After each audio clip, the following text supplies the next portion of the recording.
I'm Stila Webb. And I'm Shuvom. I'm going to write my first fiction novel this year. And I'm going to film it. And we're going to release one video each week. And if you keep up with Stila's word count, by the end of 2017, you'll have... You know what the difference is between you and me? I make this look good. Alright, campers. We're going to talk this week about something that I almost don't want to talk about, but we need to talk about.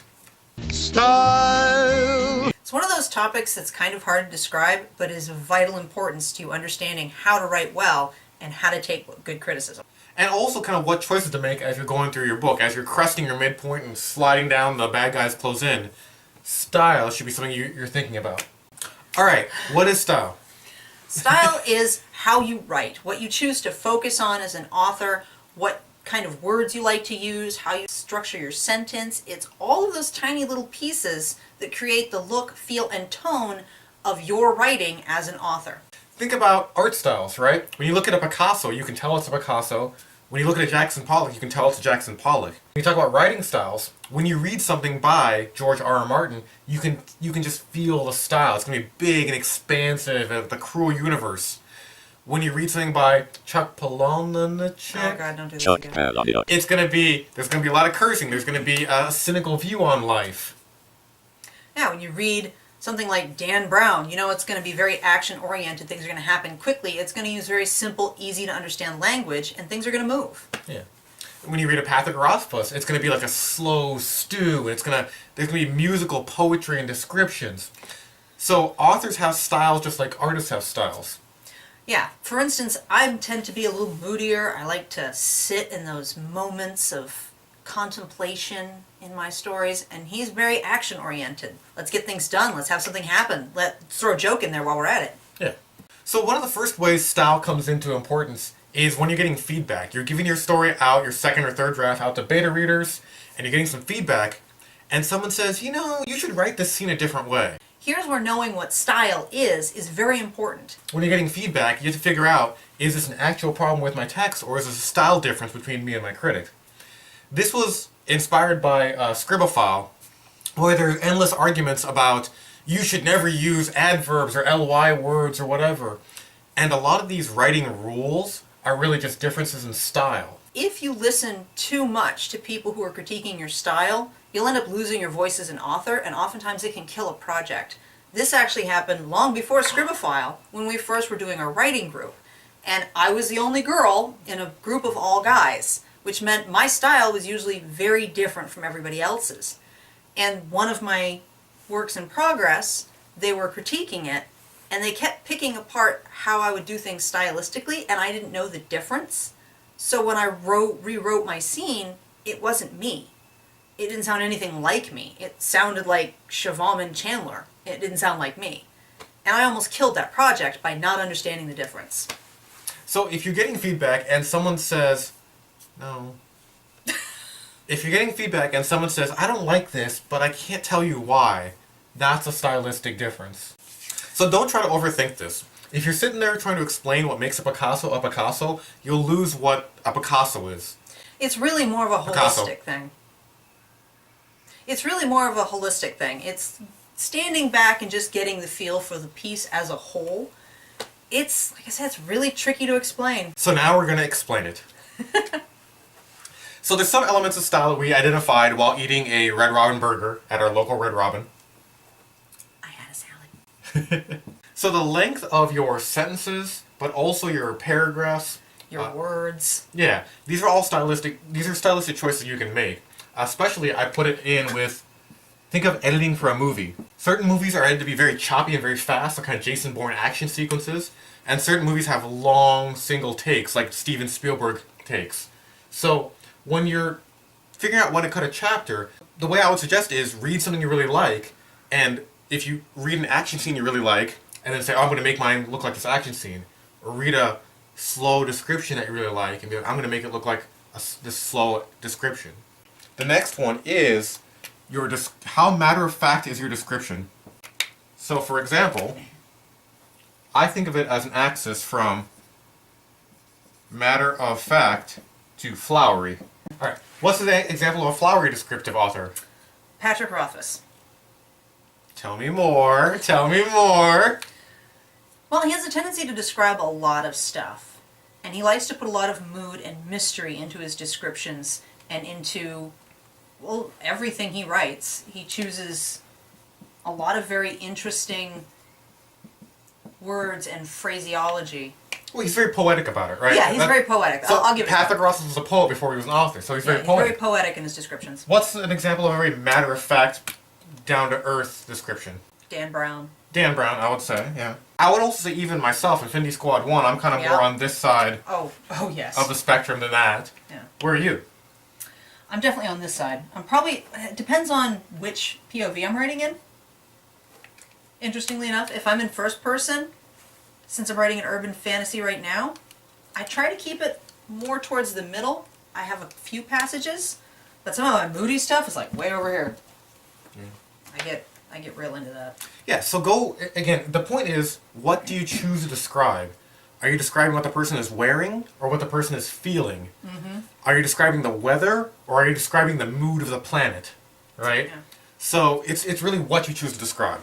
Do you call the vase blue, or do you call it ocean under a noon sky? Nah. Besides description... Besides description, let's go deeper. No! One of the other aspects of style is how do you view people? This has a lot to do with, do you see people as inherently good, inherently bad? Do you see evil as winning the world or losing it? It's All right. bad pattern. One example of someone who views people as inherently bad is George R. Martin. Yeah, you can read any of his books and he feels like everyone's out to get you. Everyone is terribly selfish and power hungry. Yeah. Someone who views people as generally good is... J.K. Rowling. Yeah, J.K. Rowling is a type of an author. You read her style, it's generally a loving, warm, benevolent universe. Yeah. There are a few bad people, but generally people are good. But generally the universe tends to right itself, and there's protections and there's safeguards. Whereas in George R. R. Martin world, there are no protections. Yeah. Another one, if you want to read this type, how do you view people? We can also put, how do you view the universe? Alistair Reynolds. His universe is very cold, uncaring, and just does not care about humanity at all. Yeah, Alistair Reynolds was an astrophysicist, so he would look up these huge big black holes and these things that are millions of light years and wide and away, and he would feel, Earth would feel small, and that kind of translates into his writing. If you read any Alistair Reynolds, humans almost never affect the plot. Like, everything they do just doesn't matter in the great galactic turn. Whereas with Heinlein, his universe is very warm, gentle, and you want to go explore it, you want to find all the stuff in it. It's a fun place to be. So, besides Alistair Reynolds, seeing the universe as essentially uncaring and unsympathetic humans, how do you feel about Lovecraft? Lovecraft's way out here. Yeah. Yeah. I mean, he's sort of in the Alistair Reynolds thing, as the universe doesn't care, but inside of that are things that are maliciously and intentionally trying to destroy humanity. Yeah, in Alistair Reynolds' books, humanity gets killed usually by, like, a black hole or a supernova going off or some sort of stellar disaster. Something an alien race left behind that didn't even know we existed, we stumble upon it, and we're wiped out. Yeah, whereas in Lovecraft, it's actual, like, malevolent demons that are out to get you. So Lovecraft is even a stage... Cthulhu wants to eat us. Yeah, a stage past it. So, those are the elements of style is... that we could think of. There's obviously a lot more. How do you describe a Picasso? But the length of your sentences, length of your paragraph. How do you edit your chapters? Do your description. What do you choose to describe? Is it matter of fact or flowery? And how do you view people and how do you view the universe as generally good, generally bad, neutral or malicious? Uncaring, uncaring or warm. Don't sit there and stop your 500 words a day and be like, oh, I got to figure out my style. Should I choose this? Should I use obsquificated or should I use sprinted? What word do I use? Don't overthink this, guys.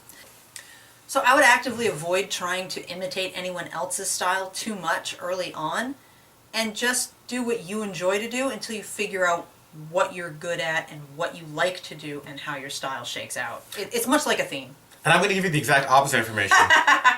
Early on, you should absolutely imitate someone else's style because that is a fully formed kind of functional organism that you can emulate. Once you understand why the muscle connects to the ligament, why the certain words are used, certain chapters are used, how booster packs work. Once you understand how the organism works, then you can go modifying it. But early on, in your first book, I would 100% emulate what you like.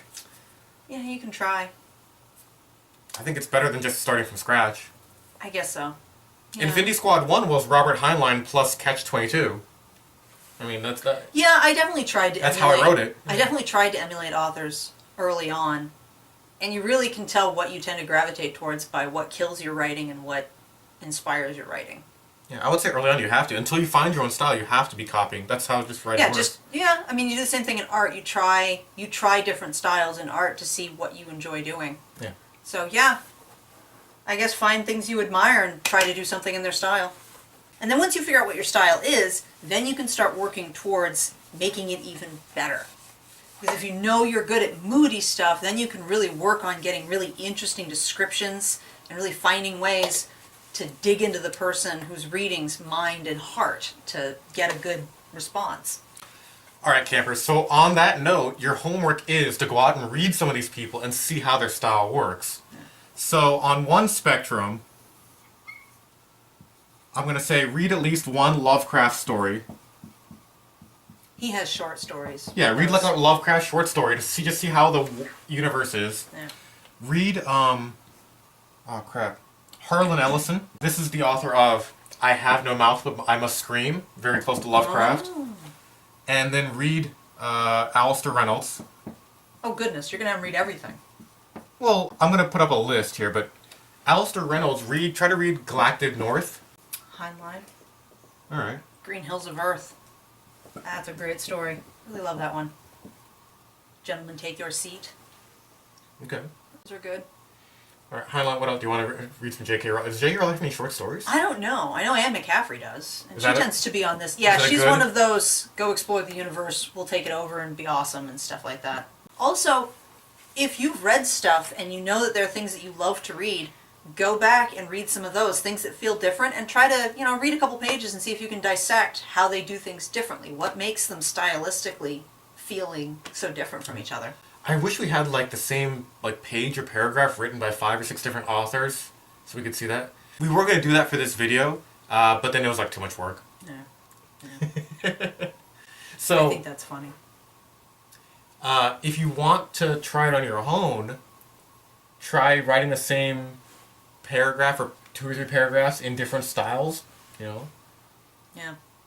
Get a feel for what your style is. That'll hurt. help a lot. A lot of people don't know what to write, and figuring out what your style is can really help you narrow down what you should write.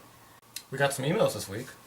Yes, we did. We got an email from a scribophiler. Yeah, and she asked about which part of her story should be the B story, so we helped her out from last week. Yep. We gave her I gave her some suggestions because it was a romance, and she found nope.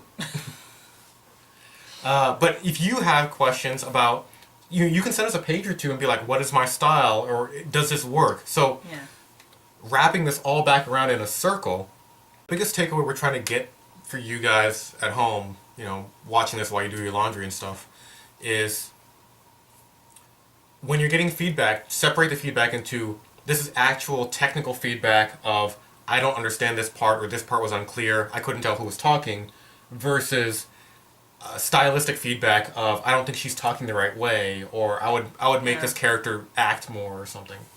Yeah. I would describe this house more. Yeah, things like that. Like, I like to know what her outfit looks like more. Oh, hell. So until then,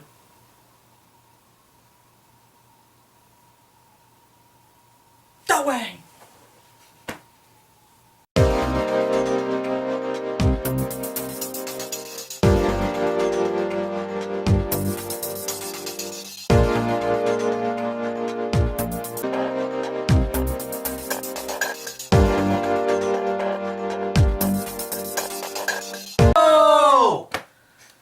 Darn it. I like this carpet. I like that sock. I don't care about your sock.